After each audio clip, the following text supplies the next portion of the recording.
Salut, c'est David, c'est Snipe et dans cette vidéo on va voir si il faut être un surhomme pour séduire, si tu as besoin d'être un Jedi, si tu as besoin d'avoir le physique de Brad Pitt, de Ryan Gosling, de transformer en James Bond, Tom Cruise, même de devenir Iron Man pour être séduisant.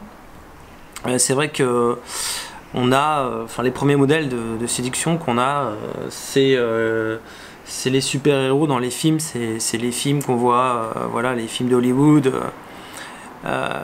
avec des mecs qui ont des physiques de fous. Et moi je pense que le vrai problème, si tu veux, c'est pas d'essayer de ressembler à ces gens-là, qui en fait, à ces stars, qui ont été castés pour sauver la planète, en fait, souvent pour avoir des rôles où ils vont se battre, pour avoir des rôles où ils vont sauver la Terre, où ils vont défendre la planète d'envahisseurs, des ovnis, tu vois. Mais le vrai problème, c'est d'être mieux connecté aux autres et à toi-même surtout. Parce que si t'es pas connecté à toi-même, tu peux pas être bien connecté aux autres.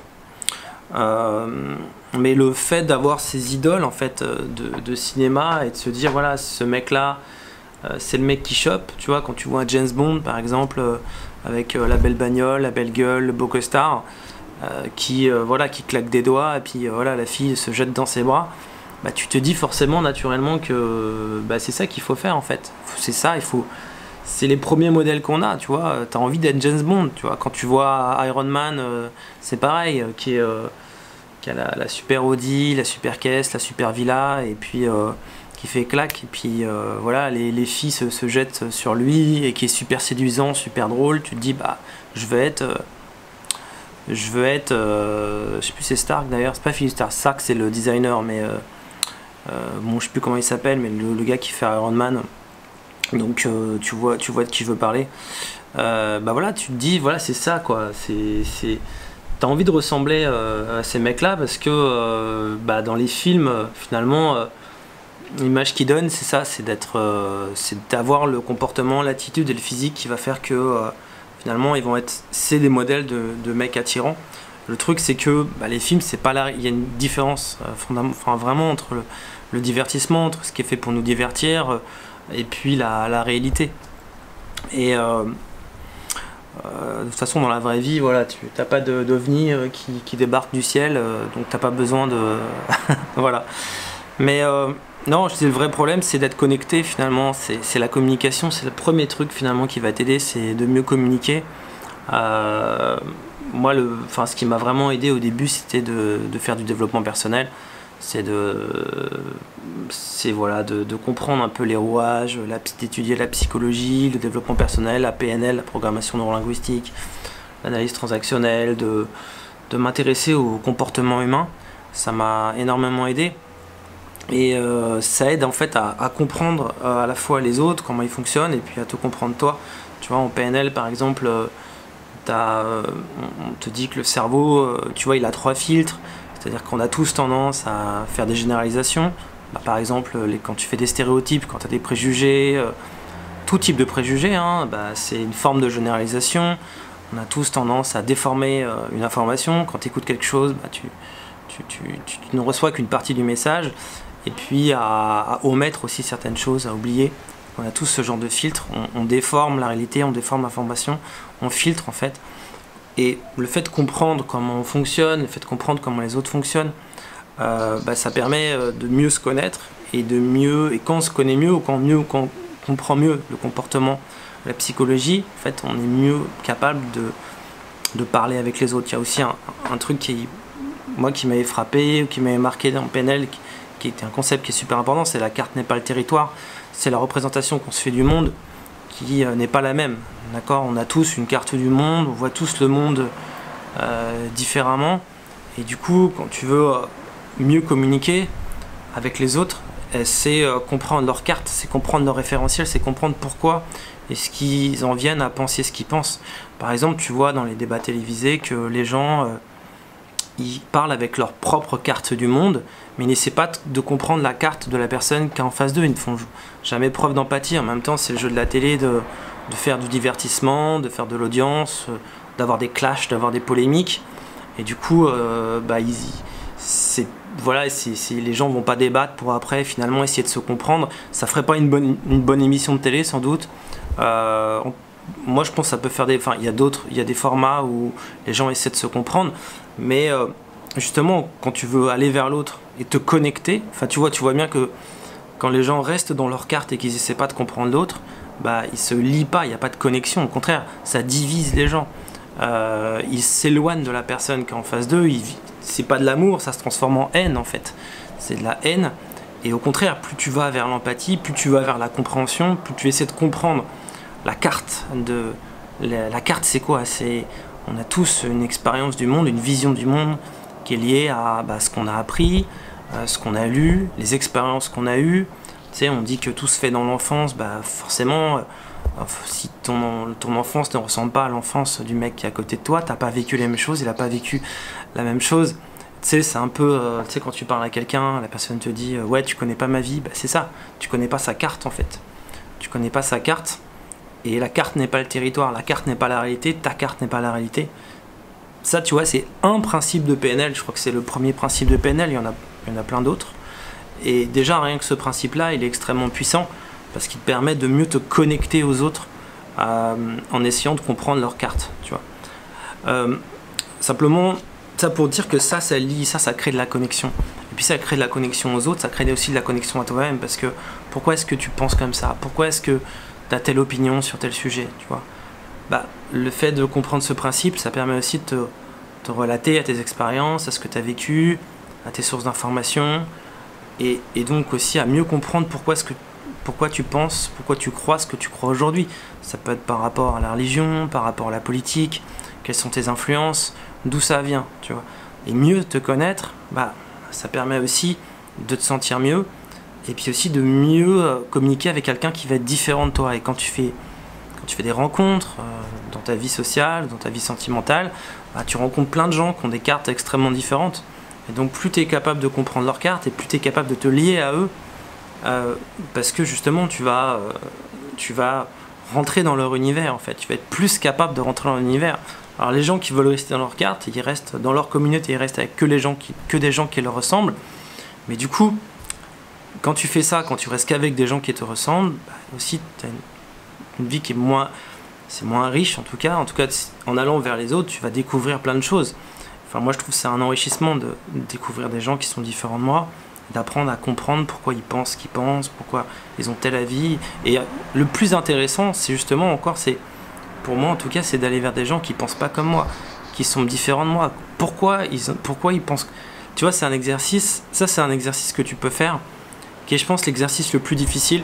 C'est quand tu as une opinion qui est extrêmement forte sur un sujet, et que tu vas la confronter à quelqu'un qui pense quelque chose radicalement, justement, qui pose l'opposé, qui a une opinion qui est complètement différente sur un sujet, et essayer de te mettre à sa place pour essayer de comprendre son point de vue.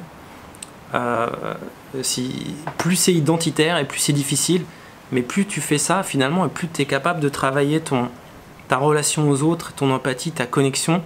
Et finalement c'est un muscle aussi qu'on travaille et qui te permet d'augmenter ton degré d'ouverture et d'augmenter aussi ta capacité de te connecter aux gens, au monde. Moi je considère que c'est une qualité. Donc pour moi c'est ça vraiment ce qui va permettre la communication va être vraiment le point clé pour te débloquer, pour séduire. Et notamment, comme je te dis, la PNL, il y a beaucoup d'éléments dans la programmation neurolinguistique qui vont vraiment t'aider. Se connaître soi-même aussi, ça permet de mieux fixer ses propres limites.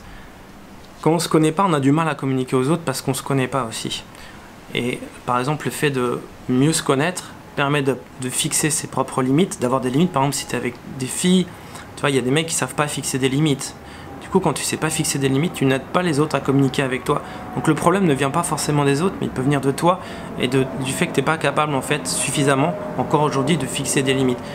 Plus tu es capable de fixer des limites, et mieux les gens sont tu éduques en fait, tu apprends aux gens à mieux communiquer avec toi, tu les aides à communiquer avec toi et du coup tu améliores la relation.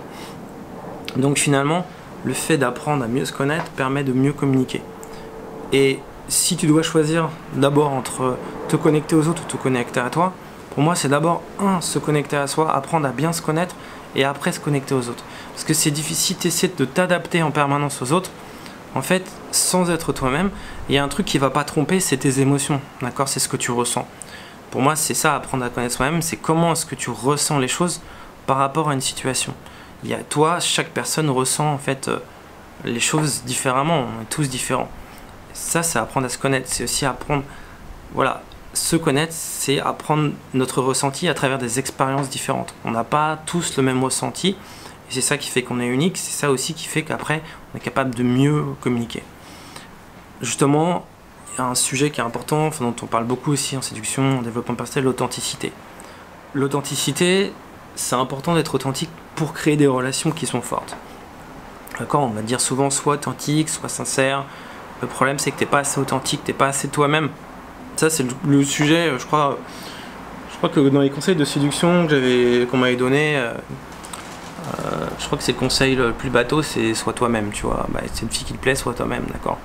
Mais en réalité, c'est pas si simple que ça, parce que moi, je pense qu'il faut être authentique avec des gens qui peuvent aussi être authentiques avec toi. C'est-à-dire que tu peux pas forcément être tout le temps authentique. Plus on est authentique, plus tu es toi-même avec les autres, plus tu crées des relations qui sont fortes. Évidemment, si toi tu es fake, tu sais, quand tu as quelqu'un de très superficiel qui te parle et tout, tu sens que la personne elle n'est pas elle-même, qu'elle est fake. Tu te vois pas en fait créer une relation authentique avec une personne qui est superficielle. Parce que la personne se dévoile pas, donc tu vois pas pourquoi toi tu te dévoilerais avec quelqu'un qui se dévoile pas. C'est logique, d'accord? Mais le problème quand on devient authentique, c'est aussi on devient prévisible, plus vulnérable.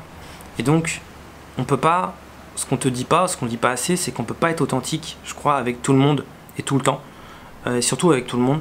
Mais surtout, c'est difficile d'être authentique avec quelqu'un qui joue un jeu, ou qui a envie de jouer, ou qui porte un masque. Tu sais que on porte tous en société, les gens portent un masque social, ils sont pas vraiment eux-mêmes en société, surtout avec des gens qu'ils connaissent pas. La plupart des gens sont authentiques uniquement dans leur cercle d'amis, dans leur cercle restreint, et puis avec la majorité des gens, ils sont pas authentiques. Donc quand on dit sois authentique avec tu dragues et tout, quand tu abordes ou quand tu fais des rencontres, c'est essayer d'être authentique avec des gens que tu viens de rencontrer. Mais si la personne elle porte un masque, elle n'est pas elle-même, est-ce qu'il faut être authentique, tu vois? Être authentique avec quelqu'un qui n'est pas authentique, qui joue un jeu, qui veut jouer, parce que c'est marrant, tu vois, parce qu'aussi, et on va en parler, tu vois, être authentique, ça peut, si t'es tout le temps authentique, ça peut être chiant, tu vois, surtout avec des gens, ça peut être ennuyeux aussi d'être authentique. Donc, mais si t'es authentique avec quelqu'un qui porte un masque, c'est comme si tu montrais tes cartes avec quelqu'un qui, enfin, un jeu de poker, t'es autour d'une table de poker et toi tu montes tes cartes. Bah, y a plus de jeu, c'est pas marrant, tu vois. Et puis, le fait de gamer, c'est fun, le fait de jouer un rôle ou de porter un masque, tu vois, c'est le fait de... On a besoin aussi de parfois se protéger aussi, de protéger notre identité pour pouvoir vivre des expériences qui sont différentes, c'est-à-dire avec les autres, d'accord? On ne peut pas être tout le temps authentique. Mais surtout, tu es obligé de gamer dans un contexte où tout le monde game. Si tu es par exemple avec une fille qui joue, tu vois, c'est le problème du mec qui est trop gentil. C'est le mec qui est authentique avec une fille qui ne l'est pas, ou qui a envie de jouer, qui a envie d'être séduite, qui a envie d'un mec qui va lui faire vivre des émotions. Pourquoi jouer? Pourquoi ne pas... La séduction, c'est aussi faire vivre des émotions, c'est faire ressentir des choses. Et ça, parfois, tu as besoin de gamer pour faire ressentir ça, pour créer une accroche, pour attirer, tu vois. Et souvent, dans une rencontre, on a envie de jouer, tu vois. La séduction, il faut qu'il y ait un jeu de séduction pour que ça soit un peu... pour que ça soit cool, en fait. On a envie du paquet cadeau, on a envie que ça soit joli, on a envie qu'il y ait des étoiles, on n'a pas forcément envie de voir tout avec une lumière brute, telle que c'est, tu vois, de manière crue. On a envie que ça soit plus joli que la réalité, tu vois. Et du coup, je pense qu'il y a des moments, tu vois, où il faut jouer, il y a des moments où il vaut mieux pour jouer, il y a des moments pour être authentique. Et trop de game, en fait. Si tu games trop, tu t'es trop superficiel, si tu games trop tout le temps avec tout le monde, tu deviens une personne, on ne sait pas qui t'es, tu vois, on ne sait pas qui est cette personne. Toi-même, finalement, tu vas finir par croire à tes mensonges, tu ne sauras même plus qui t'es toi-même. Et donc, ça pose un problème, parce qu'à un moment donné, tu vas devenir fou, tu vas devenir schizophrène. Et puis, si t'es trop authentique tout le temps et avec tout le monde, bah, tu deviens chiant en fait. Tu deviens la personne c'est pas marrant, tu vois. Et dans les interactions sociales, on a besoin d'un peu des deux, mais tout est une question de dosage en réalité. Quand, je sais pas, j'entends des gens dire oui, la séduction, c'est faut juste être authentique. En fait, oui et non, tu vois. C'est une question de dosage, c'est une question de moment. C'est dans le temps, c'est pas toujours, voilà, ça dépend des personnes, tu vois. Si t'es dans une soirée, par exemple, tu vois, un exemple, contre-exemple, une soirée, tout le monde s'amuse, tout le monde est dans le fun, tout le monde est... Tu vois, les gens en boîte de nuit, ils sont pas eux-mêmes, ils sont pas authentiques, ils exagèrent, ils en font trop, etc. Bah, si toi, t'es le mec, ouais, chiant, bah ouais, je suis comme ci, je suis comme ça, c'est pas marrant, tu vois. T'es pas dans l'environnement, t'es pas dans le contexte de la soirée, c'est pas cool. Tu vois, je te prends un mec, peut-être, tu vois, Dalai Lama est peut-être authentique, mais il est chiant, tu vois. Peut-être, je sais pas, Nabila, machin, moins authentique, elle est plus marrante, par contre, t'as pas envie d'avoir une relation avec Nabila, tu vois. Bon, c'est un exemple un peu extrême, mais voilà. Ensuite, dans le développement personnel, il y a aussi un concept que moi où je suis pas fan, tu vois, c'est le fait d'être tout le temps positif, tu vois, d'être un surhomme, c'est être tout le temps positif. Ouais, tout le temps positif, tout le temps positif. Le problème, si t'es tout le temps positif, il y a ce concept de la positivité, dans le développement personnel, du côté, voilà, mec est cool, et tout le temps, ouais, tout le temps happy, réussit tout, etc. C'est que tu refoules tes émotions négatives, et du coup, bah, si tu refoules, tu te sens mal. Et donc, accepter les émotions négatives, c'est aussi, ça permet de les reconnaître, ça permet de les évacuer. Et puis, c'est bien d'être... Si tu veux, il y a des moments où t'es mal et il faut accepter ça, quoi. Je veux dire, si tu refoules ça, en fait, après, tu te sens c'est encore pire, d'accord, parce que tu le gardes en toi et du coup, ça t'aide pas justement à être toi-même, à te libérer finalement. Et enfin, ouais, et donc les émotions, si tu veux, aussi, faut les comprendre comme des signaux, tu vois, c'est des signaux, elles sont là pour nous aider. Je crois qu'il faut pas lutter contre ce qu'on est, contre son corps, contre sa biologie, pas rejeter en fait ce qu'on ressent. Je pense qu'il faut accepter ce qu'on ressent et non pas le rejeter parce que ça fait partie de toi. Et si tu rejettes ce que tu ressens, quelque part, tu te rejettes toi-même. Et si tu te rejettes toi-même, bah, tu te fais beaucoup de mal en fait. C'est toi que t'attaques. Tu te fais du mal en rejetant ce que tu es ou ce que tu ressens. Donc si tu ressens quelque chose, l'idée c'est de comprendre cette émotion et de l'accepter. Enfin, je finirai par le problème dans le développement personnel. C'est pas un problème, mais ma vision sur le bonheur. C'est, si tu veux, l'idée c'est... Ce qui compte, c'est la route qu'ils mettent. Tu vois, il y a trop cette conception de se dire, voilà, il y a beaucoup de gens qui pensent qu'ils vont être heureux quand ils vont atteindre. Ils attendent d'être heureux. Ils se disent, quand je serai à tel niveau, je serai heureux. Quand je serai là, je serai heureux. Quand j'aurai tant d'argent, je serai heureux. Quand j'aurai tant de filles, je serai heureux. Quand j'aurai quand j'aurai ci, je serai heureux. Et du coup, ils sont tout le temps malheureux parce qu'ils sont tout le temps frustrés. Et une fois qu'ils ont atteint un palier, bah, ils attendent, ils sont heureux 5 minutes et ils attendent le prochain palier pour être heureux. Du coup, ils sont jamais heureux, en fait, ils sont jamais bien. Et là, encore une fois, il faut avoir une conception radicalement différente. Le vrai problème, c'est pas d'attendre d'avoir tel truc pour être heureux, c'est d'être heureux sur le chemin, c'est de prendre du plaisir sur la route qui mène au sommet, tu vois. C'est d'avoir un sommet, de dire ouais j'aimerais être là, mais de prendre du plaisir, de prendre une route qui est agréable aussi, tu vois. Surtout si la route est longue, il faut qu'elle soit agréable, tu vois. Si tu vas... plus la route est longue et plus il faut qu'elle soit cool en fait, cette route. Plus il faut que toi tu te dises comment est-ce que je pourrais passer un bon moment sur la route, d'accord. Et souvent quand tu fais des choses qui sont un peu exceptionnelles ou un peu supérieures à la moyenne des gens, bah, la route va être sans doute un peu plus longue. Du coup, tu as intérêt à te mettre bien, quoi, tu vois. Donc il faut pas attendre d'arriver pour être heureux. Il faut se dire, faut abaisser ton seuil de bonheur pour être plus heureux sur le chemin. Et c'est ça qui va te permettre de persévérer le temps d'arriver au sommet, d'accord. Et il y a trop de gens qui sont trop frustrés tout le temps parce qu'ils se fixent tout le temps des nouveaux objectifs et du coup, bah, ils sont tout le temps malheureux, quoi. Donc, et ça, en fait, c'est ta manière de penser qui fait que c'est toi qui décides d'être heureux ou d'être malheureux. Finalement, c'est pas les circonstances qui te rendent heureux, c'est la manière dont toi tu les interprètes, c'est la manière dont toi en fait c'est toi qui te rends malheureux par ta manière d'interpréter ce qui t'arrive en fait. C'est pas ce qui t'arrive qui te rend malheureux. C'est un concept qui est hyper important parce que finalement tu comprends que le bonheur ne vient pas de l'extérieur, enfin il peut venir en partie de l'extérieur, mais en tout cas il vient pas de l'extérieur, il vient surtout de toi et de la manière dont tu vois le monde. D'ailleurs, dans les sociétés occidentales dans lesquelles on est, il y a plein de gens qui sont malheureux, alors qu'on est censé tout avoir, tu vois. On est censé être super bien. Et il y a des études scientifiques qui ont démontré qu'au-delà d'un certain revenu, où les gens avaient de quoi manger, de quoi se loger, etc., bah, le seuil de bonheur n'augmentait pas forcément significativement. Donc voilà, donc apprendre à baisser son seuil de bonheur, surtout bah, quand t'as des galères, tu vois. Parce que bah, en fait, les gens n'ont pas envie d'être avec des gens qui sont malheureux. Donc quand tu veux te connecter aux autres, si tu veux, la séduction, c'est un signal. Les gens sont attirés par les gens qui vont bien ou qui sont bien, d'accord. Et donc c'est un cercle, c'est une spirale, tu vois. Et toi, si tu veux te mettre dans la spirale positive, tu vois, la spirale positive, la spirale négative, bah, il faut que toi, tu sois déjà heureux pour devenir heureux, en fait. Faut pas que tu attendes, en fait, que les circonstances te rendent heureux pour être heureux. Faut te mettre déjà dans la spirale positive. Et pour ça, faut abaisser ton seuil, en fait. À partir duquel tu es bien, faut que tu puisses être heureux avec moins, en fait, avec moins de choses ou avec des choses qui te demandent moins d'efforts. D'accord ? Si par exemple il te faut énormément d'efforts pour être heureux, si tu attends d'avoir fait énormément d'efforts pour être heureux, bah du coup en fait ton seuil de bonheur il est difficile à atteindre et du coup t'es jamais heureux.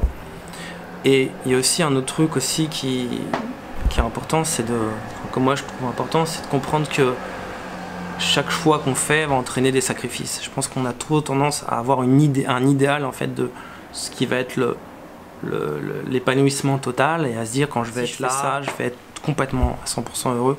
Donc en fait, chaque fois que tu choisis une route, tu renonces à quelque chose. C'est choisir, c'est renoncer. Et aussi choisir entraîne des sacrifices. Tu sacrifies toujours un truc.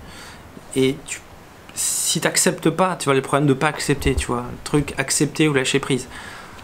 Deux concepts hyper importants aussi. Mais si quand tu t'attaches à quelque chose, en fait, quand tu t'attaches, tu t'étouffes. Quand tu t'attaches, tu t'étouffes. Tu sais.